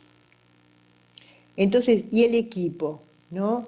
Porque siempre hablamos del duelo refiriéndonos a la familia, y tiene que ser, en la asistencia tiene que ser una de las prioridades, pero no nos olvidemos del equipo y cuánto impacta esto en el equipo. Entonces, el trabajo en equipo es el primer paso para cuidarnos. Trabajemos en equipo. Hagamos decisiones que participemos en consenso con los demás. Descarguemos esa carga de que somos el único que decide cuando ya la estructura de la medicina no permite estar decidiendo cosas solo en la mayoría de los escenarios. Hacer reuniones de equipo cuando fallece un paciente, cuando una situación es inesperada. Pero yo me refiero no solo a Ateneo, porque cada vez que fallece un paciente o cada vez que hay una mala evolución, uno tiene que aprender mucho de esa situación, es lo que hemos aprendido de nuestros profesores que mucho nos enseñaron a lo largo de nuestra carrera, pero también reuniones de equipo en el sentido de, bueno, ¿cómo me sentí con esta situación? ¿Cómo me estoy sintiendo? ¿Cómo está afectando esto en mi trabajo hoy? ¿Sí? ¿Qué dudas me quedaron respecto de lo que se hizo? ¿Le puedo preguntar a un compañero por qué hiciste esto y no esto? ¿O por qué? Bueno, eso es muy importante para seguir trabajando en equipo y no deteriorarse o enfermarse. Y elaborar estrategias personales. Yo siempre cuando miraba esta imagen subía a un avión, que ahora es muy raro subir a un avión, pero antes no lo era, y veíamos que la mascarita caía y que se lo ponían primero uno y después al niño, y yo decía, ¿cómo? ¿Cómo al niño va después? Al principio me enojaba mucho hasta que entendí que si yo me iba a desmayar porque no me ponía la máscara, no podía ayudar a ningún niño. Y eso es lo que nos pasa con el equipo, si no nos cuidamos entre nosotros, si no habilitamos el, bueno, yo con esta situación no puedo, mejor que otro compañero de guardia atienda esta situación, a veces por situaciones personales que uno está viviendo. Somos seres humanos atendiendo seres humanos. Este es el principal mensaje que quiero transmitirles hoy. Esto se vive, no es una cosa que se haga en el trabajo y yo me vaya y no me lleve puesto. Por eso les preguntaba al principio, ¿qué se llevan puesto de ese caso? Porque hay casos que impactan por de alguna manera más, tal vez por la situación personal de uno, o por la situación misma, impacta más y nos llevamos algo puesto. Y les puedo asegurar que en su casa, su familia, a través del lenguaje no verbal que transmitimos todos los días, se dan cuenta de la situación. Entonces es mentira que nos llevamos las cosas al trabajo, por eso es que también debemos cuidarnos en el trabajo. Entonces uno tiene proyectos, tiene una vida y tiene que adquirir estrategias personales, hacer cosas que le agraden mucho, que lo distraigan, que lo dejen, desconectarse. Por ejemplo, hay quienes hacen yoga, Adriana es una instructora, muy buena instructora, hay quienes hacen mindfulness, pero a ver, respirar profundo y conectarse con la propia respiración no requiere un gran entrenamiento, simplemente proponerse hacerlo, que frente a situaciones donde sale una emoción, no cuestionarnos esa emoción, sino, bueno, aceptar lo que vino, pensar en ello y después actuar. O sea, desde el sentimiento, el pensamiento de la emoción, y esas estrategias son esas que nos permiten parar un segundito, respirar hondo y poder pensar sobre esa emoción que surgió como un instinto y de la que nadie tiene culpas. Entonces, por otro lado, tenemos que asesorar en los trámites en estos casos, que a veces es bastante engorroso para la familia. Tendría que haber más folletos escritos, mejor explicado para los padres, no los tenemos. Pero la institución como tal debiera tenerlos, ¿verdad? Simplemente hay un papelito así que da la dirección de la funeraria y el teléfono y nada más. Entonces creo que esto debiera atenderse con más dedicación. Por supuesto que hay leyes sobre certificado de defunción, certificados de óbito, certificado de nacimiento, que todos debemos conocer, ¿verdad? Y yo me voy a referir un poco a la solicitud de la necropsia, porque la necropsia es algo que, digamos, alguno dijo alguna vez que es el último acto médico, ¿no? Es el último, el cierre de toda historia debiera ser la necropsia. Entonces, yo estuve buscando mucho y Giselle me ayudó también a buscar este tema, y en realidad nosotros siempre decimos que es un derecho de la familia, y la cuestión es que, como debiéramos hacerlo siempre, el derecho de la familia es a decir que no, es al revés. O sea, no sé si se entiende esto que quiero decir. O sea, nosotros partimos de que es un derecho, pero ellos tienen derecho a decir que no, porque la verdad sería obligatorio hacerla siempre. Entonces la familia puede aceptar o no aceptar esta situación. Espero que se entienda lo que quiero decir. Si no me preguntan, no hay problema. Entonces, hay técnicas que en realidad yo creo que uno debe ir como incorporando, porque cuando uno tiene un bajo grado de aceptación de las necropsias es porque la técnica para pedirla no es adecuada, ¿tá? Yo me acuerdo cuando en su momento estábamos desesperados porque teníamos un bajísimo porcentaje de necropsias y pedimos a cierta persona que nos diera orientación en este tema, ¿verdad? Entonces, creo que uno tiene que permitir la despedida en primer lugar, uno tiene que darla en dos tiempos. En un primer tiempo, dar la importancia que tiene, sobre todo adecuado a ese caso y desde la necesidad de la familia. No le sirve a la gente que uno le diga, sí, es muy interesante el caso, o tenemos interés en saber qué pasó con esto, porque no, la necesidad tiene que ser de las necesidades de la familia, o sea, observar cuáles son los comentarios de ellos, por dónde viene la necesidad. Bueno, si ustedes quieren saber esto, puede ser importante, ¿no? Nos puede ayudar, y tampoco dar como absoluto que vamos a tener la respuesta a todo, porque la mayoría de las veces no tenemos la respuesta de todo, y menos de las preguntas difíciles que ellos se hacen, porque a mí, ¿no? Que no vamos a intentar responder, pero tenemos que generar este buen vínculo con la autopsia si queremos tener un buen resultado en la aceptación, sobre todo. Entonces, posibilitar, darle tiempo para que, ¿no?, esa persona que siempre le ayuda a resolver los problemas, puede ser el padre, puede ser su pareja, bueno, lo discuta con la pareja, porque no hay apuros. O sea, a veces vemos que se quiere hacer todo con rapidez para terminar el resumen. Pues, no, digo, a ver, esto requiere tiempo, y hay tiempo. Creo que hay que adecuarlo a cada situación, pero a veces somos nosotros los que estamos apurados. Informar la importancia, si tienen dudas, aclarar, sobre todo los mitos que hay sobre la autopsia, ¿no? Entonces está bueno decirles que lo van a hacer especialistas, que se dedican a eso, que tratan con mucho cuidado al cuerpito. Bueno, dar esa idea, ¿no? Es muy importante del trato delicado, ¿sí? Por supuesto que tenemos que llenar un formulario, pero eso es después de este proceso, y la firma en lo último. Y si no lo desea, nosotros siempre aconsejamos que por sí o por no firmen la historia, ¿sí? Porque a veces nos ha pasado que vienen 3 días después, 4 días después, y cuando ya no es posible, ya se hizo el entierro y quieren la necropsia, y dijimos, mirá, acá te preguntábamos y no quisiste, ¿no? Porque a veces se olvidan de las cosas que pasan en esos momentos de tanto dolor. Entonces, pero la firma es el final del proceso, no fírmeme acá.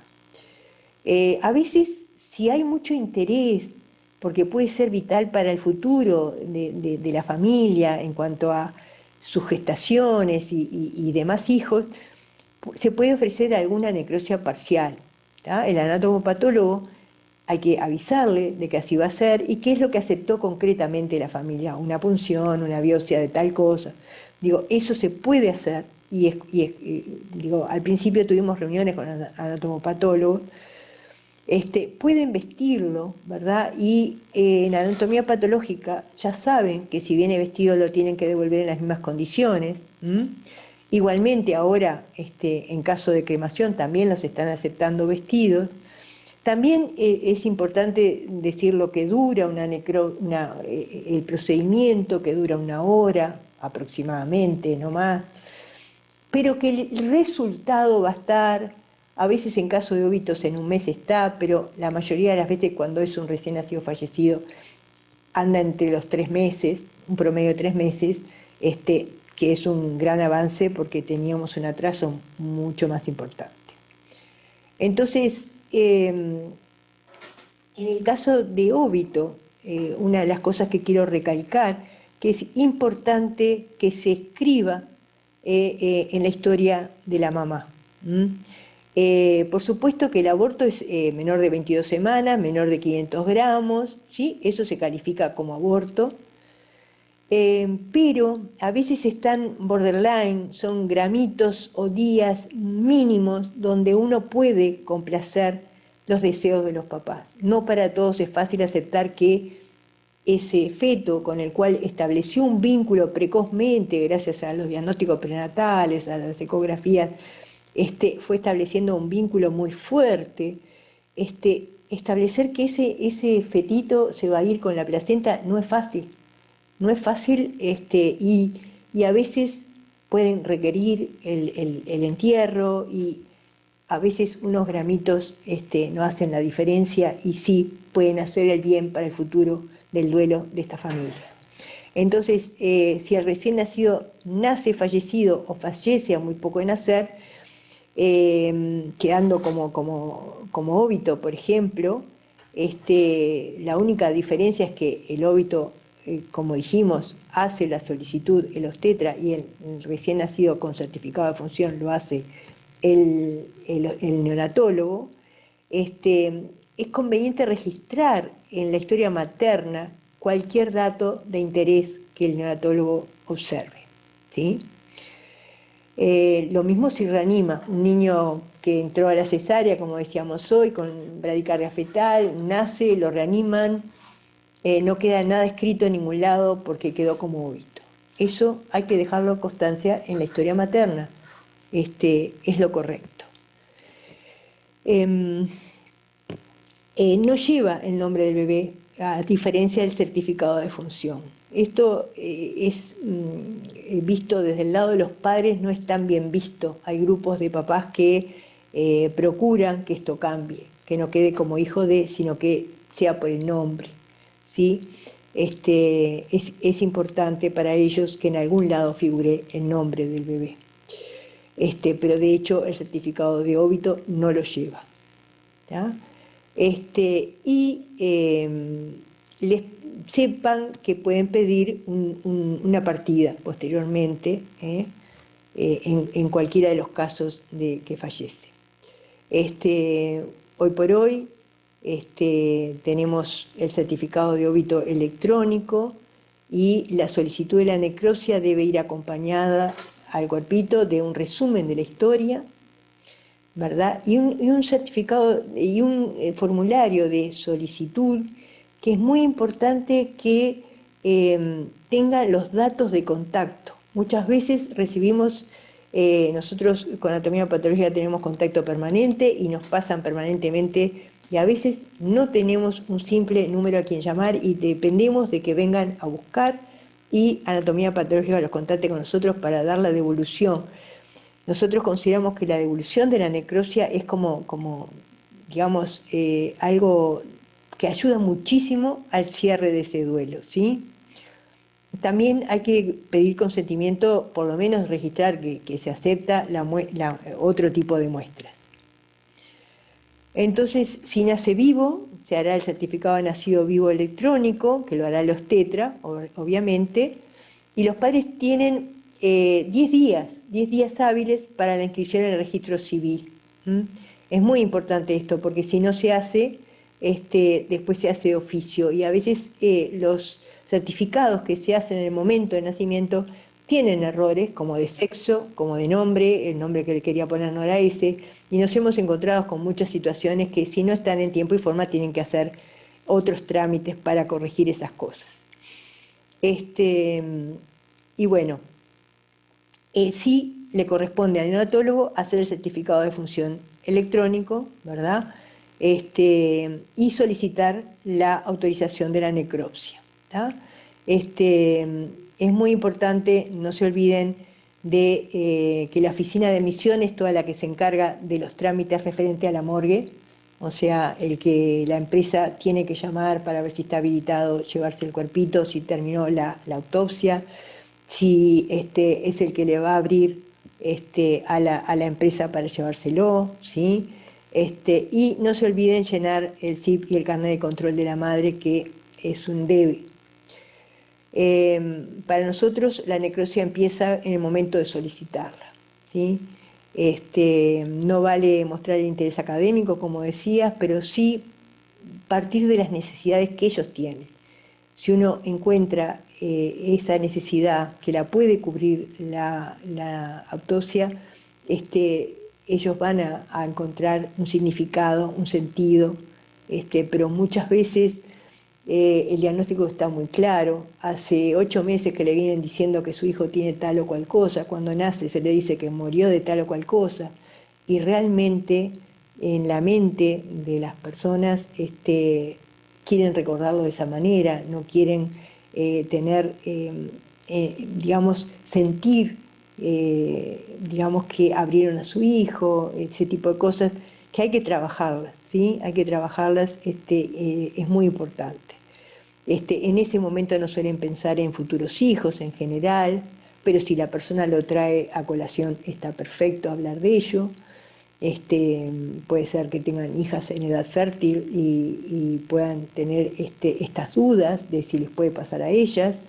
Y bueno, darles ideas aproximadas de cuándo se da devolución, de que si son del interior se va a tratar de que puedan, a través de asistente social del Hospital del Interior, conseguir pasaje para que vengan. Es muy importante la reunión de devolución de necropsias, para ver porque en realidad a veces en la necropsia es muy importante lo que no es, o sea, lo que dice no tiene malformaciones, no tiene, digo, es más que nada, es una instancia donde uno va a ver cómo está el duelo, por dónde están, en qué los puede ayudar, y generalmente empieza de ahí un recorrido nuevo y bueno, hoy por hoy tenemos varias embarazadas que se fueron con su bebito fallecido, y están pudiendo con otro embarazo, y bueno, yo creo que la devolución de la necropsia es clave en todo ese proceso, ¿no? Bueno, y vamos a terminar, porque no queremos irnos, que se vaya muy tarde hoy. Por un lado, recordarles el lema de cuidado paliativo de este año, que es mi cuidado, mi bienestar. El año pasado, si recuerdan, era mi cuidado, un derecho.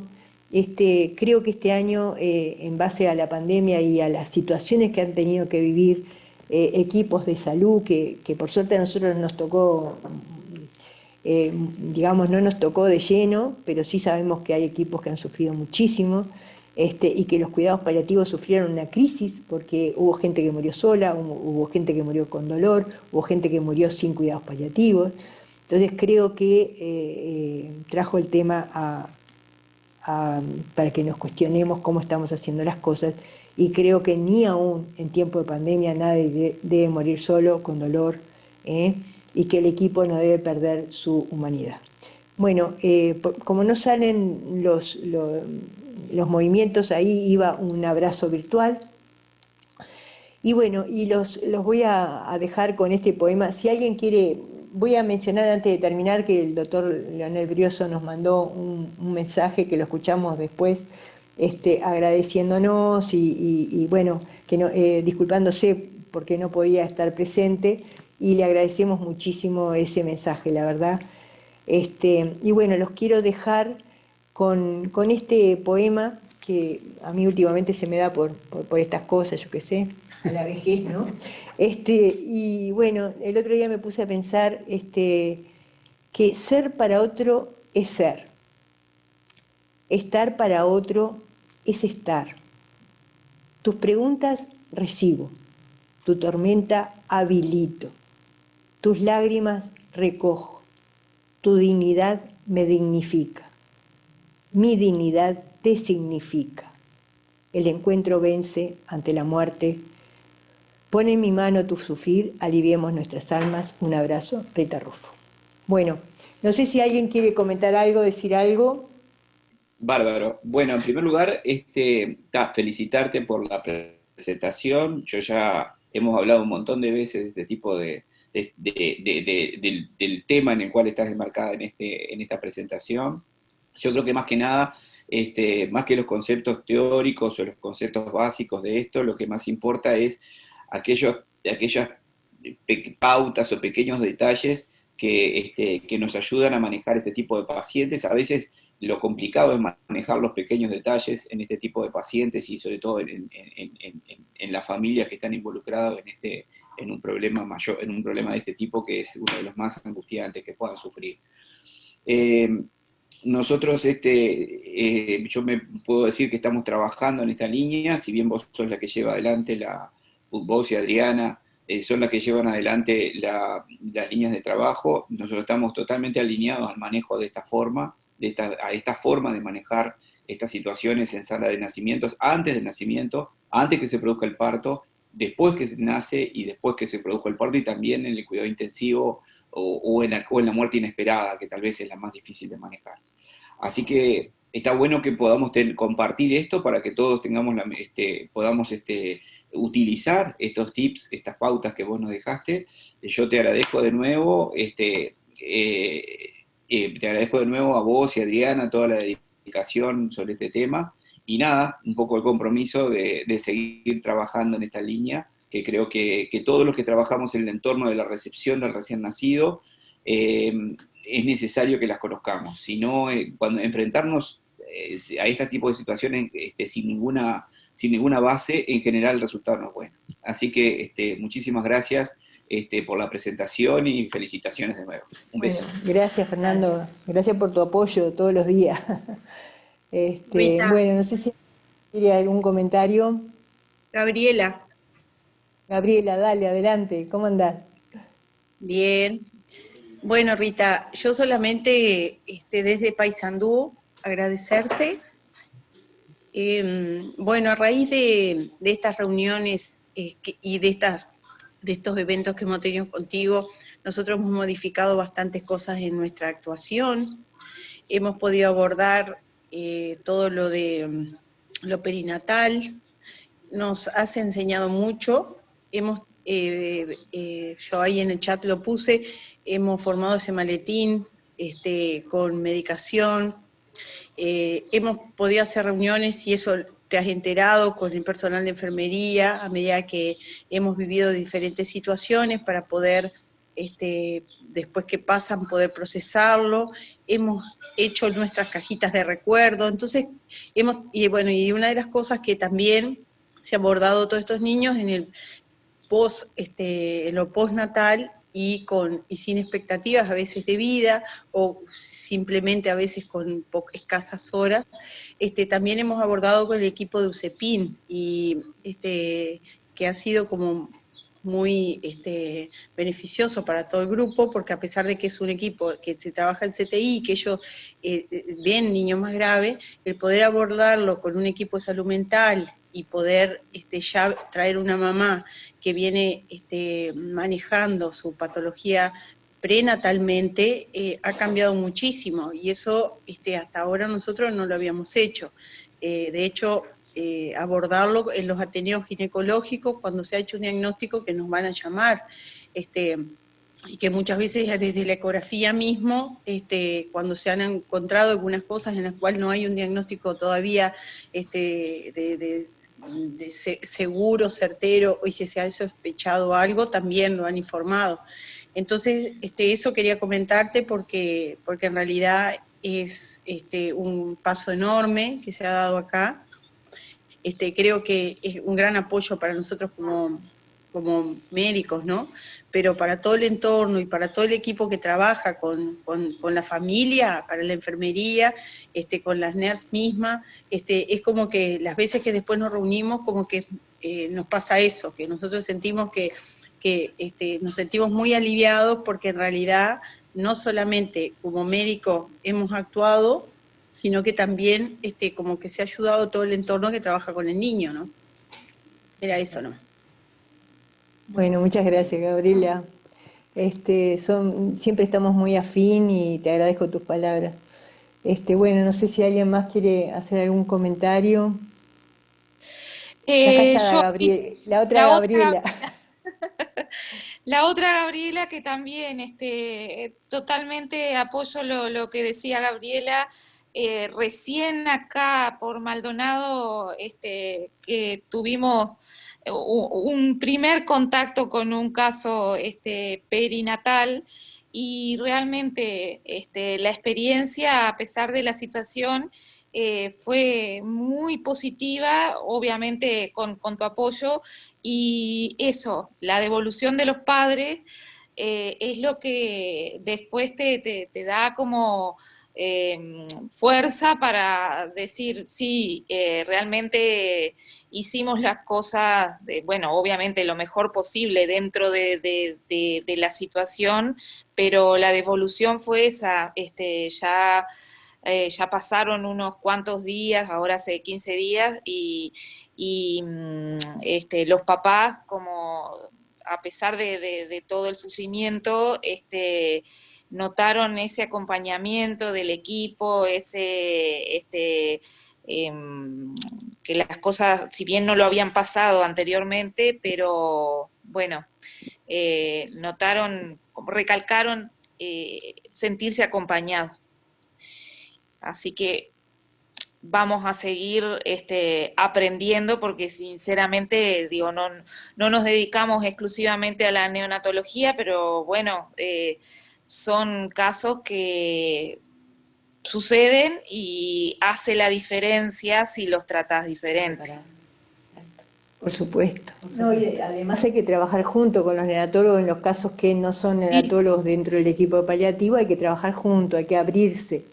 Yo creo que, digamos, lo que nosotros apostamos es que todo el personal de las maternidades puedan hablar este mismo idioma para que justamente, si en otros lugares tienen que ir equipos paliativos desde afuera, digamos, como un equipo más cerrado, pero que va en consulta, además, que este diálogo sea, por lo menos, claro, que sea el mismo, ¿no? Que haya un mismo diálogo y que se pueda trabajar, ¿no? Sí. Por eso nosotros apostamos y nos parece vital que todo el personal de las maternidades, tanto enfermería como obstetras, como neonatólogos, y los especialistas que tienen que intervenir, porque también nos gustaría, a veces los anestesistas se ven enfrentados a situaciones y no están preparados para estas situaciones, ¿no?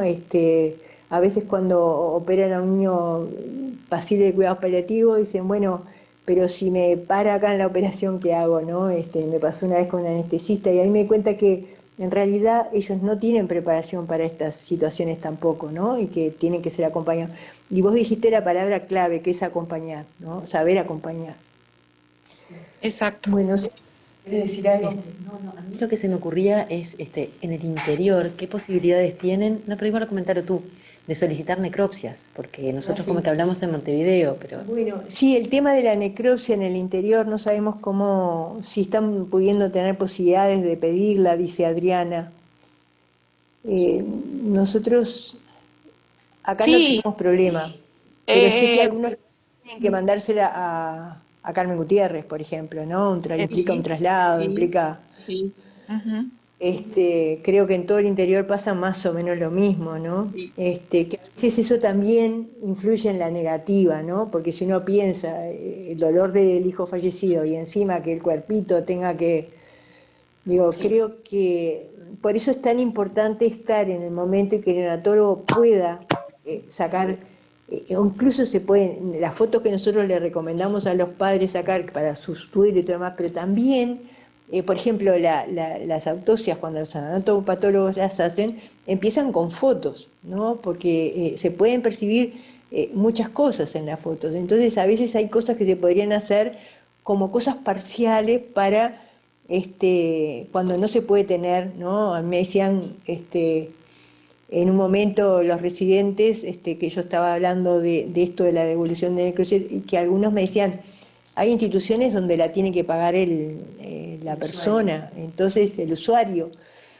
Claro, son todas cosas que van en contra, ¿no? Que van en contra de eso, de tener la necropsia. De todas maneras, yo he aprendido a mirar diferente. Cuando no se obtiene una necropsia de un bebé que se espera con malformaciones y digamos, a veces no es una pérdida, es favorecer ese duelo sano en los padres, porque nosotros tenemos muy la mentalidad de científicamente querer saberlo todo, y a veces hay que sacrificar eso en bien de ahora. Si le vamos a complicar tanto las vueltas, hay que pensar bien, ¿no? O sea, yo creo que ofrecer, siempre habría que ofrecerla porque es casi obligatorio para nosotros. Pero claro, obviamente que te van a decir que no frente a esas situaciones, ¿no?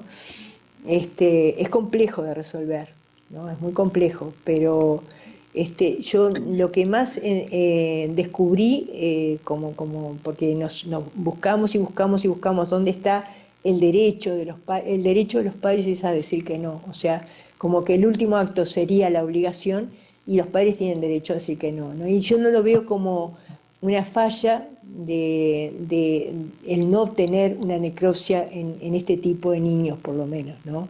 Cuando realmente esperaban un niño complejo, después ingresó y fue complejo por mucho tiempo y fallece, y bueno, a veces ellos están con otras necesidades de volver a su casa, aferrarse a la vida con otros hijos y con... Entonces uno tiene que ver las necesidades desde la familia, ¿no? Claro que cuando uno está en un servicio y uno de los índices de calidad es el número de necropsias, claro que incide, ¿no?